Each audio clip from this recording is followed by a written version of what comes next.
Indonesia menyapa. Ya, pendengar, terima kasih Anda masih mendengarkan Indonesia Menyapa Siang. Pendengar, di masa pandemi COVID-19, pendidikan jarak jauh itu punya nilai yang luar biasa karena hal ini menjadi salah satu solusi pembelajaran di tengah-tengah wabah COVID-19. Nah, namun di antaranya terkait dengan kebijakan ini masih menimbulkan berbagai problematika ya, terkait mulai dari masyarakat yang masih belum bisa untuk kemudian merealisasikannya, guru ke siswa ataupun juga dalam tingkat perguruan tinggi pun begitu ya, ketika pembelajaran jarak jauh masih menimbulkan berbagai problem dan ini nanti akan kita evaluasi bersama, kita akan bahas bersama. Siang hari ini kami sudah tersambung dengan Wakil Ketua Komisi 10 DPR RI, Bapak Abdul Fikri Fakih dalam dialog bersama Wakil Rakyat. Saya karyawan outsourcing, maunya sih saya bisa tahu dan nyimak pembahasan undang-undang terutama yang terkait hajat hidup saya. Saya mahasiswa, maunya bisa menyimak rapat-rapat pengawasan DPR yang mencerdaskan, biar kita-kita semakin paham arah negara ini kemana. Anggaran yang dibahas DPR gimana supaya benar-benar pro rakyat kecil kayak saya? Siapapun Anda, apapun aspirasi Anda, sampaikan dalam dialog bersama Wakil Rakyat, kerjasama Radio Parlemen dengan RRI Pro 3. Saat rakyat bertemu dengan Wakil Rakyat, bicara aspirasi, pembahasan anggaran, pengawasan dewan, dan legislasi. Dialog bersama Wakil Rakyat, di sini RRI Pro 3. Setiap hari Rabu pukul 14.05 sampai dengan 14.45 waktu Indonesia Barat.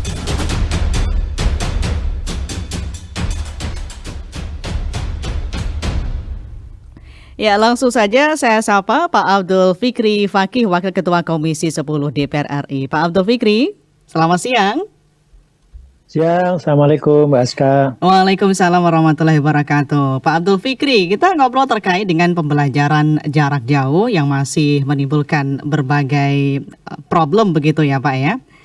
Siswa mengalami kesulitan ketika belajar di rumah, kemudian guru yang terlalu banyak memberikan soal, kuota internet tidak memadai. Yang paling sulit apalagi ketika mengerjakan itu tidak adanya kontak fisik dengan guru. Ini yang beberapa permasalahan yang muncul ketika adanya pembelajaran jarak jauh. Pak Abdul Fikri, bagaimana kalau menurut Pak Abdul Fikri? Komisi 10 sudah merespon ini, jadi sudah mengadakan beberapa kali RDP dengan kementerian terkait, raker bahkan, raker dengan Pak Menteri, kemudian RDP dengan Eselon 1, kemudian RDPU dengan beberapa pihak, seperti pakar pendidikan, kemudian juga kepala sekolah, siswa juga. Kita mengkonfirmasi, misalnya ada penelitian dari KPAI, katanya survei bahwa 80% anak-anak itu udah bosen, tidak ketemu dengan teman-temannya, tidak ke kantin, tidak ketemu gurunya dan seterusnya. Sungguh pun mungkin kalau ketemu guru belum tentu juga senang karena banyak beban kan, tetapi mereka rindu, sehingga 80% kepengen sekolah lagi. Tapi di satu sisi 80% orang tua juga masih khawatir kalau mereka datang kemudian ya siapa yang jamin kalau kemudian tidak terpapar, karena apalagi di daerah-daerah yang tidak zona hijau. Zona hijau kan se-Indonesia cuma 6%. Di misalnya contoh kasus Jawa Tengah saja, hanya ada satu kota yang hijau dan sekarang udah nggak hijau lagi. Jadi ini kan juga menjadi kekhawatiran orang tua, ini saya kira beralasan. Nah, sementara guru juga masih begitu, gurunya juga masih menyesuaikan, adaptasi. Jadi oleh karenanya kan kalau sekarang ada normal baru itu kan istilahnya di depan pakai adaptasi, karena ya ini bencana kan hanya dua teorinya, satunya mitigasi, satunya adaptasi. Mitigasi itu mengurangi risiko bencana, kemudian yang kedua adaptasi. Nah, adaptasi itulah yang kita harus siap dengan segala situasi, dan nampaknya guru ini sebagian susah untuk beradaptasi. Jadi bisa mereka siap, sekitar 60% guru beradaptasi dengan daring ini, tapi minta difasilitasi, misalnya gawainya atau mungkin komputer, PC atau laptop, atau juga ini kuota internet dan seterusnya dan seterusnya. Baik. Termasuk juga dihubungkan dengan platform yang membantu dia untuk konten pendidikan sesuai dengan bidang masing-masing. Pak Abdul Fikri, kita juga undang untuk pendengar ya di siang hari ini 021 352 3172, 021 384 4545, 021 386 6712 atau melalui WA kami pendengar 081 399 399 888. Pak Fikri, kalau tadi Pak Fikri menyebutkan guru pun ini masih beradaptasi ya, mulai dari menggunakan aplikasi Zoom atau mungkin juga Google Classroom.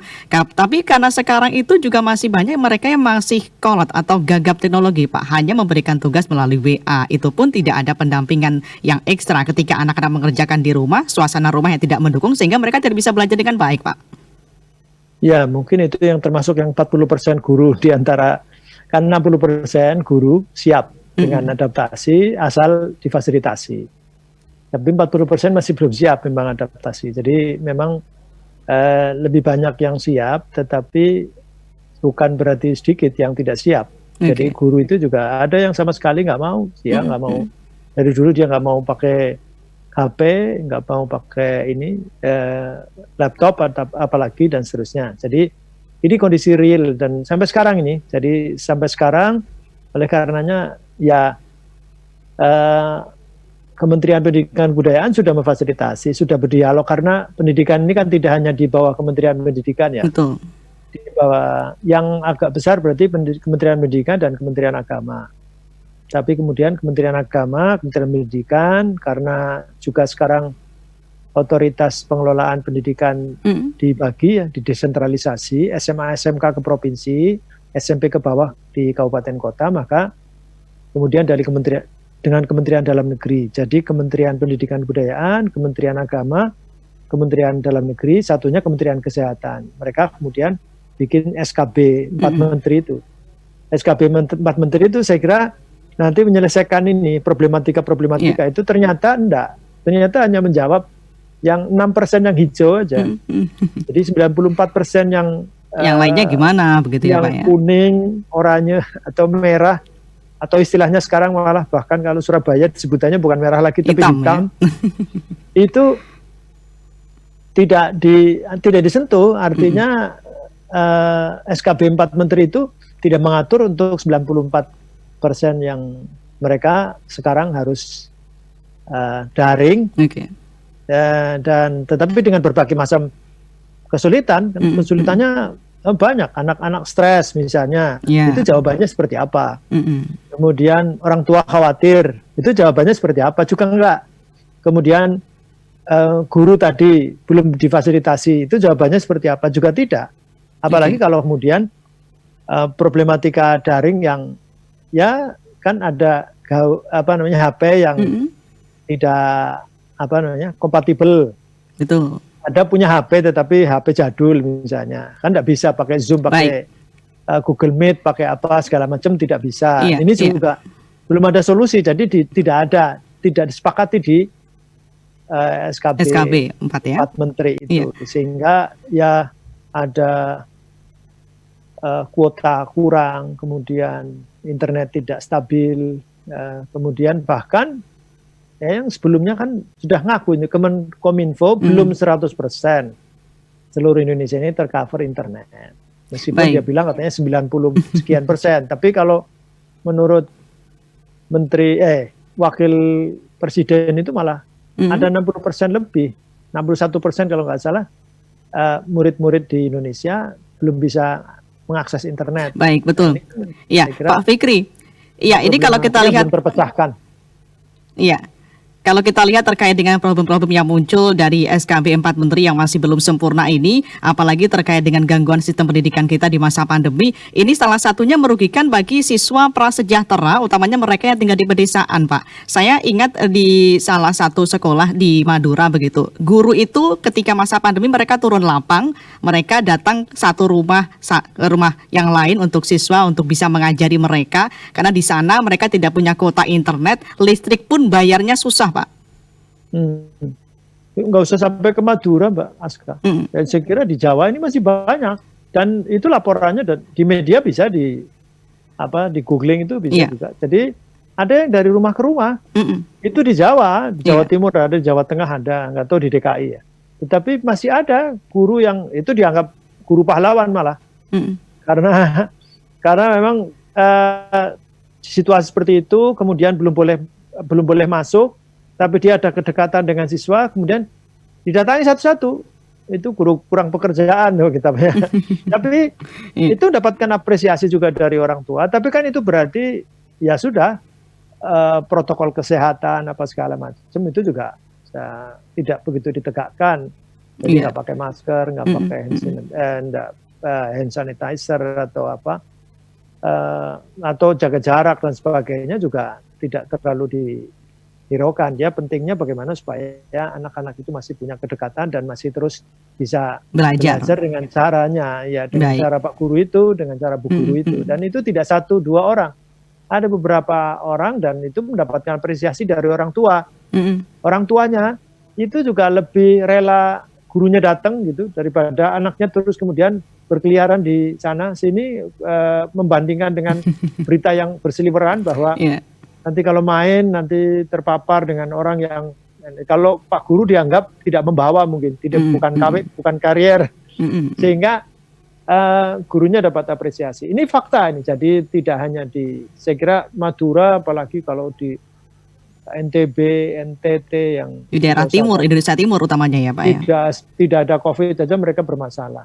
Kita udah datang ke sana, ruang kelasnya nggak jelas, sekat antara satu ruangan dengan ruang lain, pakai bambu yang dibelah-belah dan berlubang. Masih banyak yang perlu dievaluasi terkait dengan rapor pendidikan di masa pandemi begitu Pak Fikri ya? Iya, apalagi di masa pandemi COVID-19 ini. Oleh karenanya ya peraturan atau regulasi atau mungkin guidance yang dari Kementerian Pendidikan Kebudayaan itu bagaimana supaya melihat Indonesia ini secara utuh dari Sabang sampai Merauke. Pak Fikri, kita juga masih undang untuk pendengar bisa bergabung bersama dengan kita di siang hari ini. Kita menakar terkait dengan pembelajaran jarak jauh sejauh ini seperti apa. 021-352-3172, 021-384-4545, 021-386-6712, atau melalui WA kami 081-399-399-888. Baik, Pak Fikri, ini kalau kita terkait dengan pembelajaran jarak jauh, Pemda itu kalau misalkan ya ingin memberikan infrastruktur bagi guru untuk bisa mengajari siswa dari jarak jauh begitu secara daring, perlu tidak menunggu dari kementerian atau boleh menggunakan APBD, Pak? Jadi begini, kadang-kadang begini ya, kita orang menganggap bahwa 20% anggaran pendidikan itu semuanya di Kemendikbud, sehingga Kemendikbud itu seolah-olah ini anggarannya besar tapi sekolah masih mahal, sekolah tidak berkualitas dan seterusnya. Padahal dari 2.500 triliun, mestinya kan kalau 20% 500 triliun dong. Tapi faktanya kan tidak 500 triliun, hanya 70 triliun. Atau sekarang menjadi 75 triliun. Tahun 2021 sekarang sedang membahas itu naiknya 5 triliun. Kemarin 75 kemudian dipotong karena COVID-19. Nah, artinya 70 triliun itu tidak bisa kemudian mengcover sampai ini, dan di bawah itu kesulitan. Nah, banyak berapa itu 267 triliun itu ditransfer ke daerah.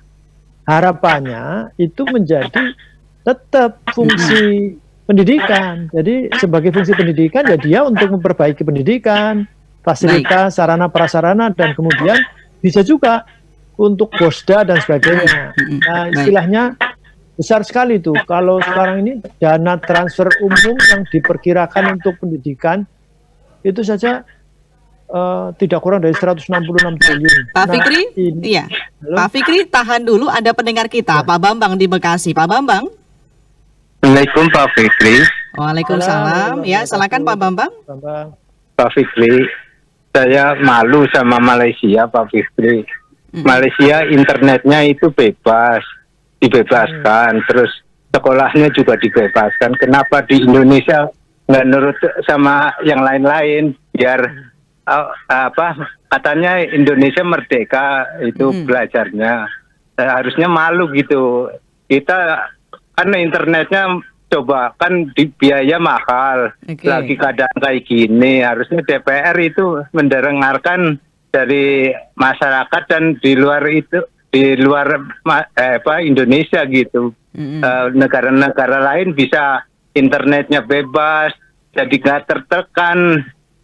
Indonesia merdeka, kenapa tertekan biaya dan terus yang lain-lain itu nggak nyampe. Takutnya kan pelajaran nggak nyampe juga gitu.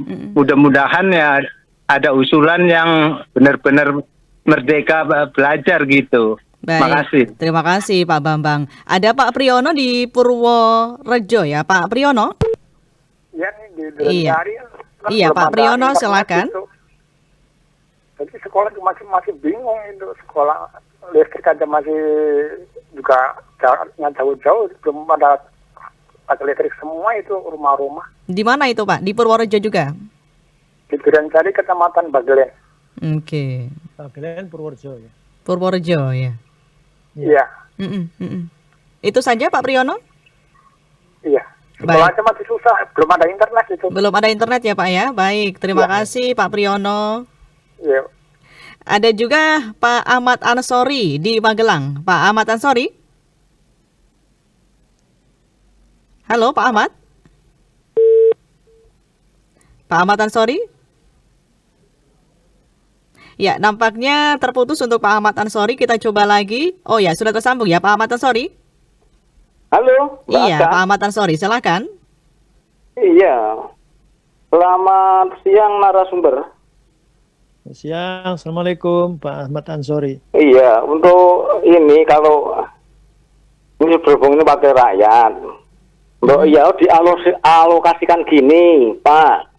Dana bos itu dipakai sebagian untuk mendanai siswa untuk membeli paketan internet. Masalahnya kan anak-anak yang dibantu juga untuk kesenangan dan hobinya dan pembelajaran biar menyenangkan. Anak-anak kalau beli paketan itu rata-rata kan hanya untuk main game, ya kita sokong lah. Tapi kita batasi gitu, bagaimana Bapak mengusulkan kepada ini yang berkepentingan di Jakarta sana gitu Pak, apa bolehkah gitu loh Pak.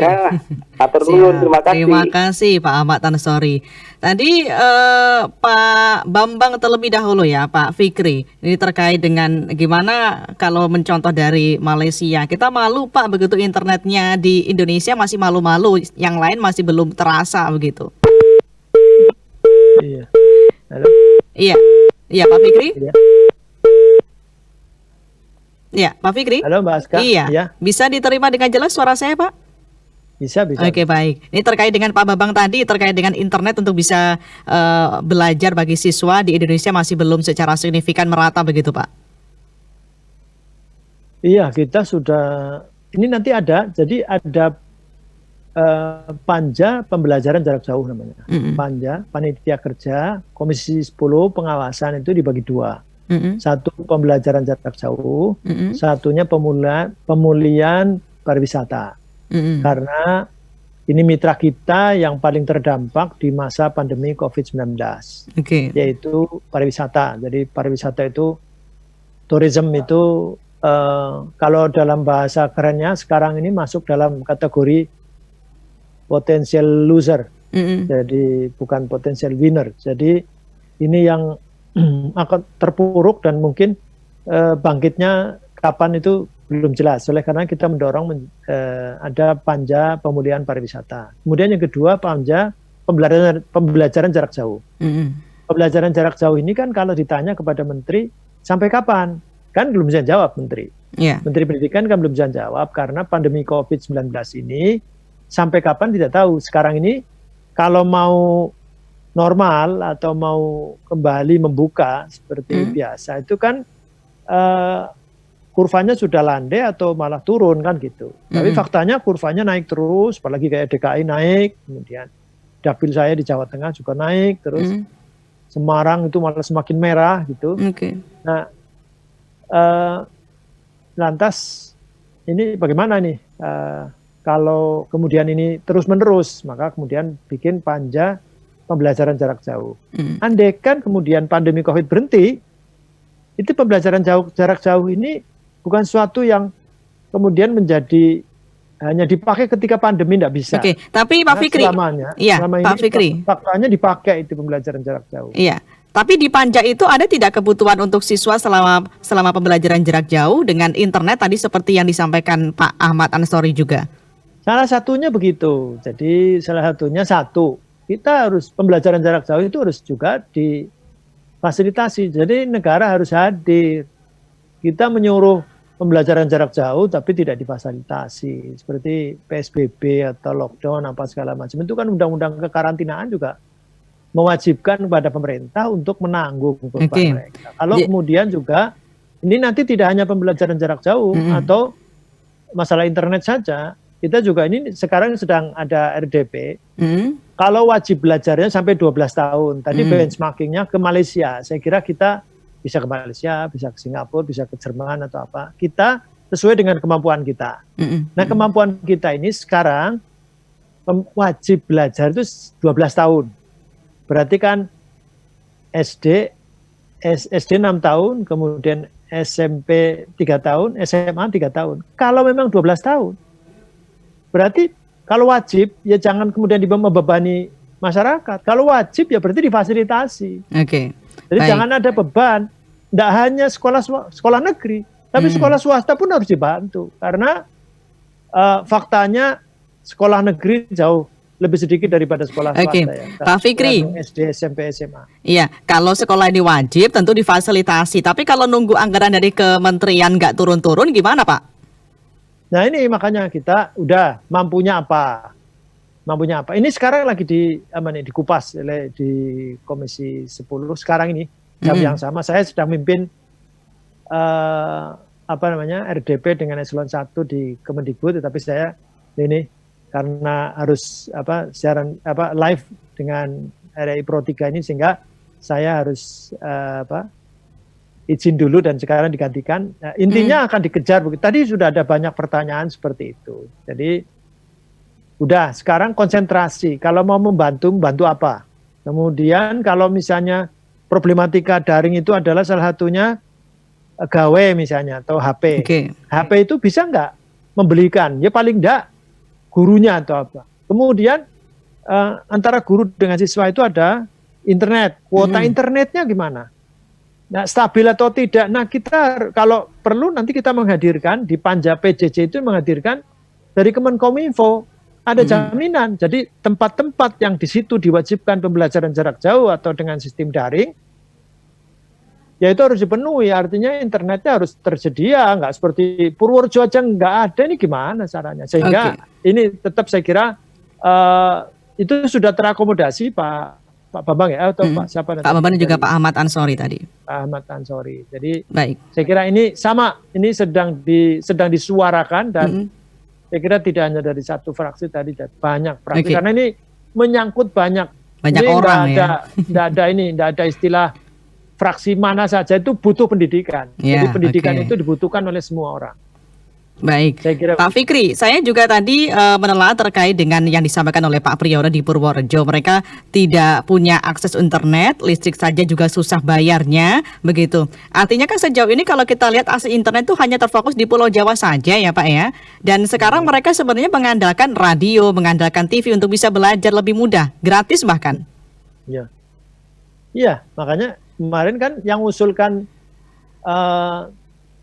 TVRI, RRI dilibatkan, LPP, Lembaga Penyiaran Publik itu dilibatkan dalam penyelesaian pembelajaran jarak jauh ini karena dari 514 kabupaten kota, itu laporan pertama cuma 178 kabupaten kota yang bisa bergabung. Itu kan berarti berapa persen? Masa 514 kabupaten kota baru 178. Nah ini lantas yang lain, yang kurangannya 300 lebih, itu terus bagaimana? Mereka suruh libur saja tanpa ada kegiatan belajar mengajar, kan tidak boleh begitu. Sudah 3 bulan lebih ini kan. Nah, apa mau menghancurkan masa depan? Saya kira yang lain boleh tidak jalan, tapi pendidikan saya kira harus jalan. Ini sudah kesepakatan, kita harus menyelamatkan. Oleh karena saya juga usul sebetulnya secara pribadi bahwa negara ini diukur apakah jalan atau tidak itu dengan namanya Indeks Pembangunan Manusia atau Human Development Index. Human Development Index itu ada 3, yaitu kesehatan, pendidikan, dan daya beli. Tetapi sayangnya yang diantisipasi sebut saja misalnya 405,1 triliun untuk penanganan COVID-19 ini, 75 triliun untuk kesehatan, kemudian 110 triliun untuk social safety net, 150 triliun untuk dunia usaha dan industri, 70,1 triliun untuk relaksasi pajak. Mana untuk pendidikan tidak ada. Jadi ini kan satu aja kesehatan, kemudian yang lain adalah urusan daya beli. Mestinya pendidikan. Nah, nanti ketika kita diukur dengan Indeks Pembangunan Manusia atau Human Development Index, kita bisa turun jauh sekali nih. Kita hanya kesehatan pun sudah nggak proporsional. Kesehatan cuma 75 triliun, sementara yang lain untuk dunia usaha dan industri, kemudian social safety net itu yang bagi-bagi sembako itu loh, atau BLT dan sebagainya. Istilahnya apa sekarang? BSC apa? Bantuan langsung sosial, BLS, dan seterusnya. Nah, ini nggak bisa. Mestinya gugus tugas itu nangani juga pendidikan. Oleh karenanya kemudian banyak yang mengeluh kuota internetnya nggak jalan dan sebagainya. Kita ini dipaksa menggunakan pembelajaran jauh di tempat-tempat yang ada bencana. Jadi kemarin Komisi 10 ketika datang ke NTB sebelum COVID ya, NTB kan kena gempa, lantas semua rata dengan tanah.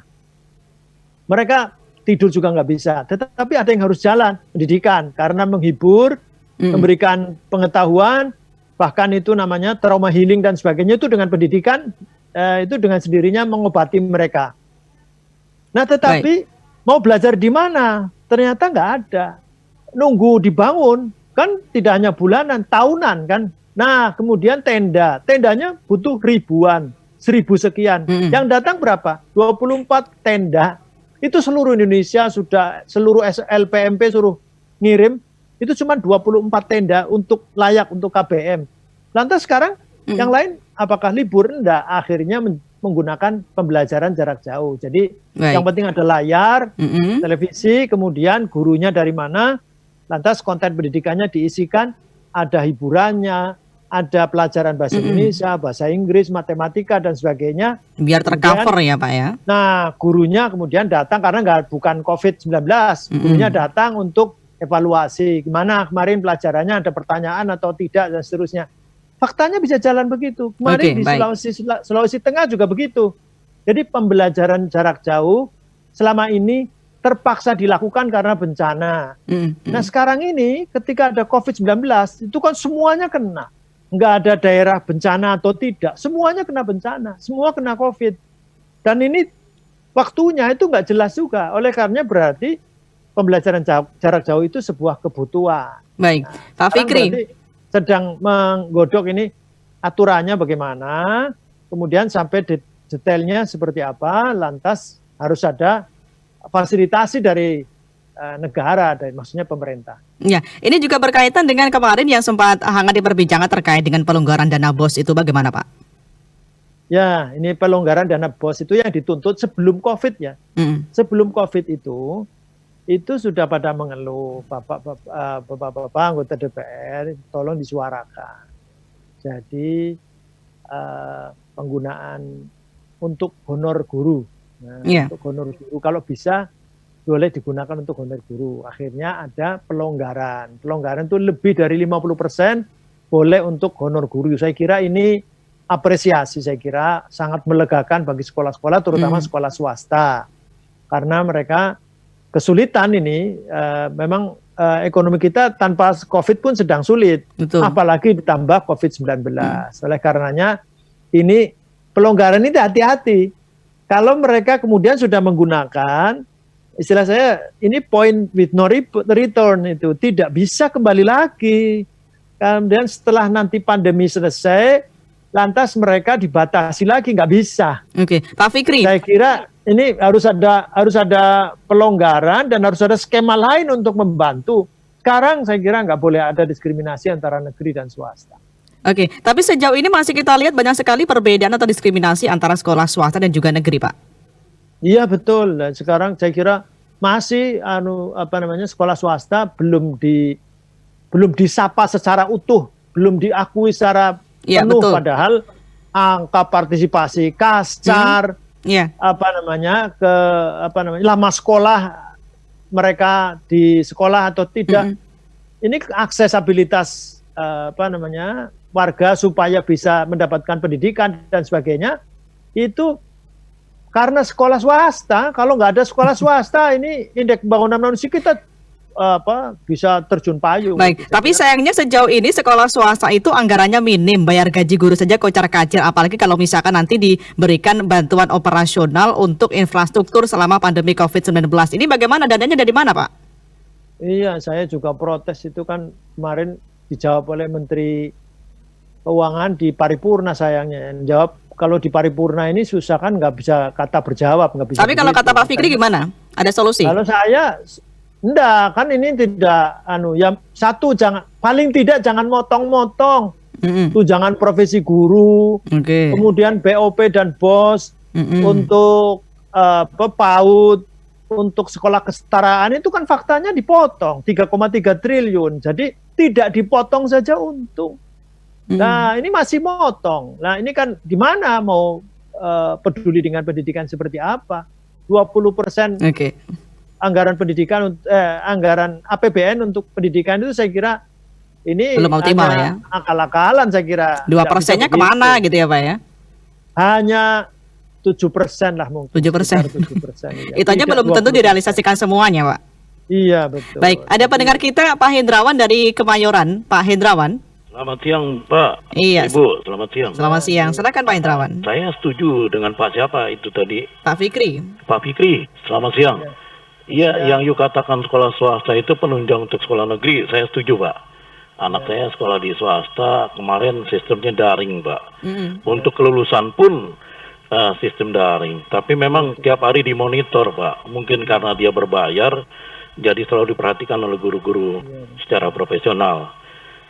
Sehingga angkatan mereka ini disebut angkatan corona Pak, COVID-19. Tapi saya kira angkatan ini tidak akan kalah sekalipun bertanding seperti tahun-tahun yang lalu sebelum pandemi.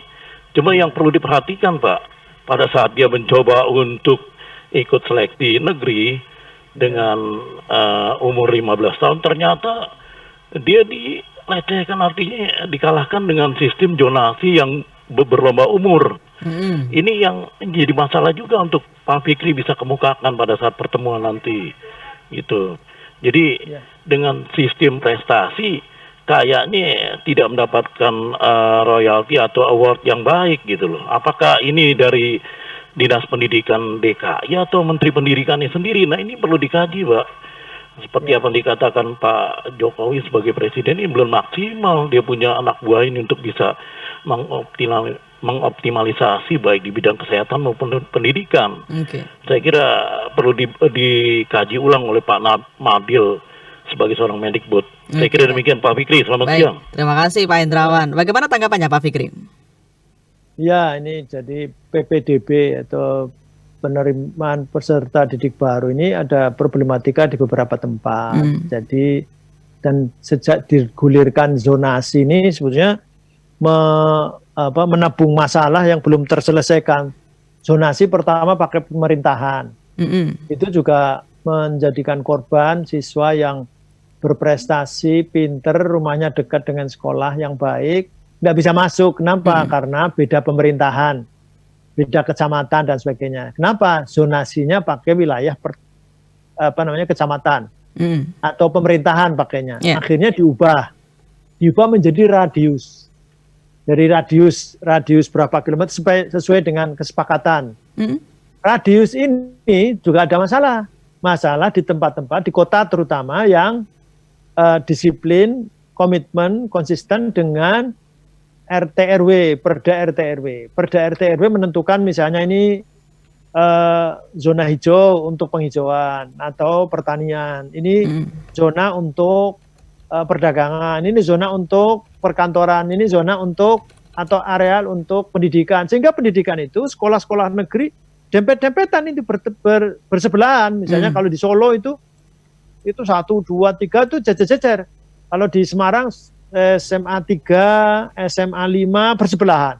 Terus gitu. Jadi ini kan nanti ada irisan sehingga siapa sekolah di mana akhirnya menjadi perbincangan yang tidak selesai. Ini sistem zonasi ya, sejak diterapkan sistem zonasi. Bahwa secara filosofis ini bagus, ya, tetapi implementasinya ini loh. Jadi orang saya kira tidak bisa menyampaikan kebijakan hanya secara filosofinya saja. Misalnya ini seperti di Jepang atau di negara-negara lain bahwa orang sekolah itu dekat saja. Ya, tetapi bagaimana caranya? Karena kita ini kan beda nih dari Sabang sampai Merauke. Kita ini beda-beda. Ada yang sekolahnya banyak, ada yang kekurangan sekolah dan seterusnya. Ini perlu. Nah, ini satu. Kemudian ini ada kemarin ada afirmasi. Afirmasi itu orang-orang yang tidak mampu. Sehingga orang berbondong-bondong, orang kaya sekalipun itu bikin SKTM bodong istilahnya. Baik. Nah, ini juga belum terselesaikan. Kemudian akhirnya ada pakai prestasi. Prestasi ini sekarang ini lagi ada masalah di Jawa Tengah misalnya. Pak Ganjar, Gubernur Jawa Tengah marah-marah karena ternyata ada aduan dari sekolah-sekolah itu bahwa sertifikat atau penghargaan itu palsu. Baik, Pak Fikri. Sehingga akhirnya harus diverifikasi. Karena diverifikasi di masa pandemi COVID-19 ini berkerumun. Ini masalah. Kita sekarang dengar di DKI ada dengan berdasar kepada Permendikbud 44 itu. Nanti mungkin bisa disampaikan di rapat dengar pendapat ya Pak ya? Ya, kita akan tetap. Tadi sudah ada yang menyampaikan. Jadi kalau minta itu disuarakan, tadi saya sudah mendengar, saya mimpin soalnya, sudah ada yang mendengar anggota yang menyampaikan bahwa ini problematika ini tidak boleh kemudian hanya diserahkan kepada kabupaten kota atau provinsi saja, tapi Mendikbud juga harus tahu dan harus mencari solusi. Baik Pak Fikri. Iya, ini juga terkait dengan problem orang tua terkait dengan relaksasi pembayaran uang kuliah tetap atau UKT ya Pak ya? Ya. Terkait dengan UKT bagaimana Pak kalau menurut Pak Fikri? Karena memang sekarang ekonomi juga masih belum secara optimal bisa balik lagi begitu Pak? Realisasinya seperti apa nanti kita lihat, tetapi kita kan sudah mendesak dan sudah ada keluar regulasinya relaksasi UKT. Jadi tadi ada berapa? Saya lihat angkanya 1 triliun untuk yang tidak bisa minta pengunduran boleh, bisa minta pembebasan boleh, nanti yang menilai tim rektor atau universitas masing-masing perguruan tinggi. Tapi ya perguruan tinggi negeri, nggak tahu swasta apa bisa atau tidak, atau nggak tahu aturannya, tapi saya baru lihat ininya. Kemudian 1, sekian itu untuk apa istilahnya KIP dan KP kuliah. KIP kuliah itu nanti yang dulu bidik misi. Jadi bagi anak-anak yang tidak mampu, maka kemudian bisa mengajukan bidik misi. Kemudian juga kan bidik misi kan bagi yang baru daftar. Yang sudah ongoing, yang sudah semester 1 gimana atau semester 2. Ini juga ada alokasinya agak lebih besar lagi. Jadi kita sudah mendesak, mendorong supaya pemerintah peduli dengan masalah ini, karena ini masalah aset bangsa nih ke depan. Kita bolehlah berkapar karena COVID, tetapi masa depan ini milik mereka ini yang sekarang sekolah di SD, SMP, SMA dan perguruan tinggi. Kalau mereka tidak diperhatikan, ya konsep ada sustainable development dan sebagainya, saya kira itu kita mengabaikan itu. Saya yakin pemerintah juga terus berusaha untuk memberikan education technology yang paling bagus untuk masyarakat Indonesia, terutama bagi siswa-siswa atau pelajar di Indonesia Pak ya. Meskipun nanti akan ada tambal sulam dalam sistem pendidikan kita di tengah pandemi COVID-19 Pak Fikri ya. Baik Pak Fikri, terima kasih sudah berbincang dengan kami di siang hari ini. Setelah ini mungkin Pak Fikri juga nanti bisa sampaikan kepada teman-teman di DPR begitu untuk menyampaikan keluhan-keluhan ataupun juga masukan dari pendengar kita Pak ya.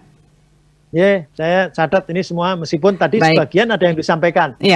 Bagian sudah ada yang disampaikan oleh anggota dan mudah-mudahan mendapatkan respon yang baik, karena sekarang lagi ngajukan RKA atau Rencana Kerja Anggaran KL, Kementerian dan Lembaga. Sekarang dari Kementerian Pendidikan Kebudayaan sekarang, nanti sore Kemenparekraf. Oke, baik, terima kasih Pak Abdul Fikri Fakih, Wakil Ketua Komisi 10 DPR RI sudah berbincang dengan kami di siang hari ini. Semoga nanti selalu sukses untuk kemudian juga memberikan jawaban atau solusi terbaik Pak ya dari keluhan masyarakat selama pembelajaran jarak jauh di pandemi COVID-19.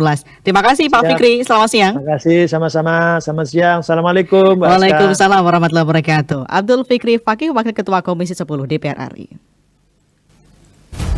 Saya karyawan outsourcing. Maunya sih saya bisa tahu dan nyimak pembahasan undang-undang terutama yang terkait hajat hidup saya. Saya mahasiswa, maunya bisa menyimak rapat-rapat pengawasan DPR yang mencerdaskan, biar kita-kita semakin paham arah negara ini kemana. Anggaran yang dibahas DPR gimana supaya benar-benar pro rakyat kecil kayak saya. Siapapun Anda, apapun aspirasi Anda, sampaikan dalam dialog bersama Wakil Rakyat, kerjasama Radio Parlemen dengan RRI Pro 3. Saat rakyat bertemu dengan Wakil Rakyat, bicara aspirasi, pembahasan anggaran, pengawasan dewan, dan legislasi. Dialog bersama Wakil Rakyat, di sini RRI Pro 3, setiap hari Rabu pukul 14.05 sampai dengan 14.45, waktu Indonesia Barat.